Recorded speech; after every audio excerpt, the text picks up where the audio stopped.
Hello friends, इस video में हम डिस्कस करने वाले हैं conservation and breeding centres of Haryana. Panchkula district के पिंजौर में लोकेटेड है vulture conservation and breeding centre, जहां स्पैरो ब्रीडिंग सेंटर भी इस्टेब्लिश किया गया है। स्पैरो को हिंदी में गोरैया या चिड़िया कहा जाता है।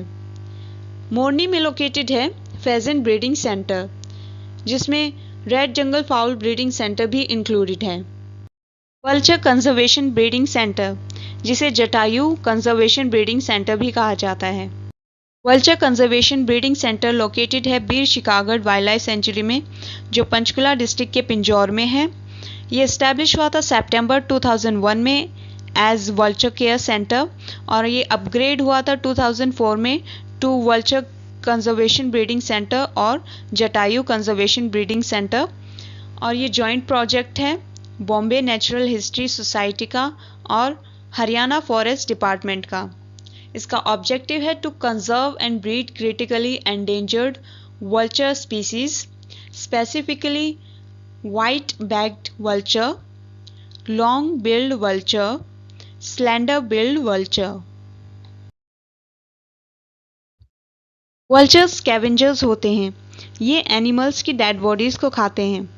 वल्चर्स एक क्रूशियल रोल प्ले करते हैं हेल्दी एनवायरनमेंट मेंटेन रखने में, जैसे disposal of carcasses, prevention of disease spread like rabies. ये एनवायरनमेंट को क्लीन रखते हैं। 1990s में पाया गया कि वल्चर्स की पॉपुलेशन बहुत तेज़ी से डिक्लाइन हो रही है। बॉम्बे नेचुरल हिस्ट्री सोसाइटी की रिसर्च के अकॉर्डिंग 99% वल्चर्स ख़त्म हो चुके हैं। रिसर्च करने पर यह पता चला कि इसका कारण है डाइक्लोफेनेक ड्रग, जो एनिमल्स के ट्रीटमेंट में यूज़ की जाती थी। इस ड्रग को 2008 में बैन कर दिया गया। इस कंजर्वेशन सेंटर का मिशन है हर स्पीसीज के 100 पेयर्स को 15 साल में रिलीज करना।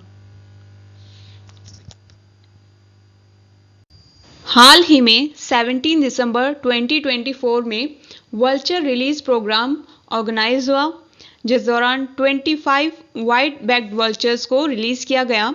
इस प्रोग्राम में चीफ गेस्ट थे CM Nayab Saini, environment forest and wild life minister Shri Rao Narbir Singh और लोकल एमएलए श्रीमती शक्ति रानी शर्मा।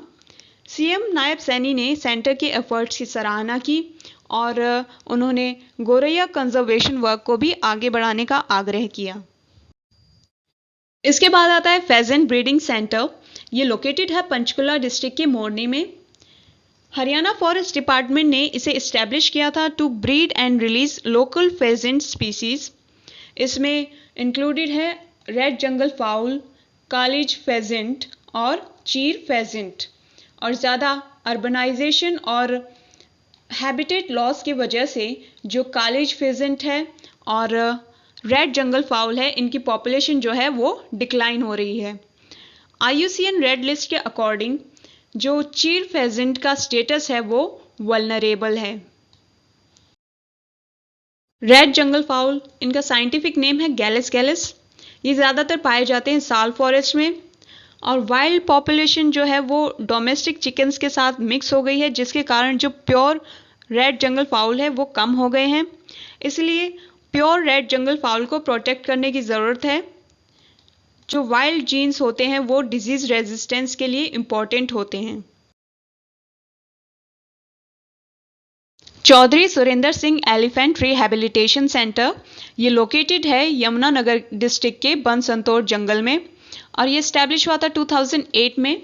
इनका ऑब्जेक्टिव है इंजर्ड, अब्यूज्ड, एक्सप्लॉयटेड या ऑर्फन सिक एलिफेंट्स को रेस्क्यू करना, उन्हें रिहैबिलिटेट करना और उन्हें नेचुरल हैबिटेट प्रोवाइड करना, हेल्दी एनवायरनमेंट प्रोवाइड करना। ये जॉइंट प्रोजेक्ट है हरियाणा फॉरेस्ट डिपार्टमेंट का, वाइल्ड लाइफ SOS जो कि एक NGO है, और मिनिस्ट्री एनवायरनमेंट एंड फॉरेस्ट का ये जॉइंट प्रोजेक्ट है। हरियाणा में 3 जू हैं। तिलियर जू, ये लोकेटेड है रोहतक में। चौधरी सुरेंद्र सिंह मेमोरियल जू, ये लोकेटेड है भिवानी में। मिनी जू जो कि पीपली में लोकेटेड है, और ये कुरुक्षेत्र डिस्ट्रिक्ट में है। इंडिपेंडेंस से पहले हिसार में बहुत ज़्यादा वाइल्ड एनिमल्स पाए जाते थे और बीर हिसार में 1960 में लास्ट टाइम टाइगर को देखा गया। हिसार लाठी डार के लिए फेमस था, यानी 1 लाख हिरणों का झुंड। लेकिन ग्रीन रेवोल्यूशन के दौरान ज़मीन का ज़्यादातर यूज़ जो है वो एग्रीकल्चर के लिए होने लगा। इसकी वजह से वाइल्ड एनिमल्स कम हो गए और इसलिए 1971 में डियर पार्क इस्टेब्लिश किया गया हिसार में। इसका एरिया है 48 एकड़ और यहाँ डिफरेंट स्पीसीज पाई जाती हैं डियर की, जैसे ब्लैक बक, चिंकारा, चीतल और सांबर।